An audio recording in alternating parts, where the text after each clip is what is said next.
መቼም ስለዛ እኔ እንደዚህ ነገር ብዙ እንትን ማለት አልወድም። ግን ኢቢኤስ ቲቪ ላይ የዛሬ አይ ቲንክ የዛሬ 5 ዓመት ኦር 6 ዓመት 6 ዓመት ወይ 4 ዓመት ታስታውሶታላችሁ። ብዙ ሰዎች ተከታትላችኋት ሊሆን ይችላል፣ ታዩታላችሁ። በጣም ትላንትና እያየናት አንድ ፍሬ ልጅ ዋንትያ ትባላለች።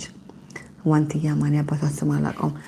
ለማንኛውም ዋንትያ ትባላለች እና ስለ ዋንትያ ይቺ ሶሻል ሚዲያ ላይ በጣም ነበረ የእውነት ከልብ የሚያዘንኩት ያለቀስኩትም ማለት ነው። እንደው ምናልባት እኔን የምታዩኝ አንድ ሰው ሁለት ሰዎችም ካላችሁ ሀሳባችሁን በመጥፎ ካሰባችሁ ድንገት መጥፎ ሀሳባችሁን እንዳትዘሩ በዚች ልጅ ላይ ብዬ ልላችሁ ፈልጌ ነው።